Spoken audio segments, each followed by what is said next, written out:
भोज कोयल मंगल हस्ता तकिन नितो हॉस्पिटल तकिन तिकचे कना सानताड़ी सिंगर भोज कोयल मंगल हस्ता नितो किम्स हॉस्पिटल रे तिकचे कनाय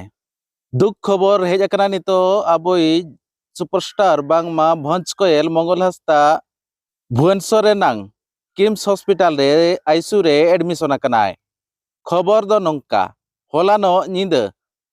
शक्तो उद्गार कांते आको ओड़ा रे छातो रेगे गितिज चलाव लेना और गितिज अकान ऑक्तो रेगे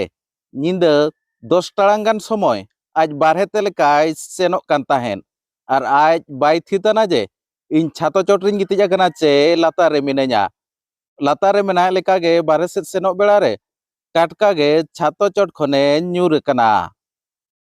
ओड़ा होड़ बाड़ाय तायम संगे सांग गड़ीते बरपदा हास्पाताल को गुले दिया बरपदा रे हास्पाताल रे डाक्टर को तिकछे तायम को बाड़ाय कि आजे नोडे नुई तिकछे लगी व्यवस्था को बनुआ ओनाते उनको मारंग तिकछे लगी बस्ती चिकित्सा लगी ते मारंग हॉस्पिटल ते को रेफर ले दिया ओड़ा होड़ को आर किछि गान सेरेंज रुसिका मेसा काते भुवनेश्वर हास्पाताल ते को गुले दिया और भुवनेश्वर रिया किम्स हास्पाताल रे को एडमिट ले दिया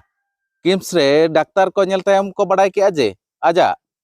होटो रे आर डांडा रे जस्ती आघात कना होटो रिया बिस्ती आघात कान खातिर ते होटो तिकचे जुरसुर को चलू का और उनी नापायो लगी ते आईसीयू रे नितो एडमिट कातेत मेनाया डाक्तर को कुरुमुटु को छुटाव कना ओका लेका रे अडी उसरा ते बेस कातेत ओड़ा ते रुवाड़ा मेनते नुआ खबर को आंजम कातेत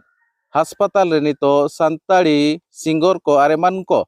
सानताड़ी एल्बम और फिल्म इंडस्ट्री रे जोड़ाव कान होड़ को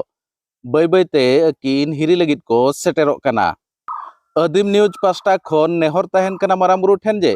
अडी उसरा हास्पाताल खन बेस कातेत ओड़ा ते रुवाड़ माय आर माळांग लेका गे होड़ कोट सामांग ते हेज कातेत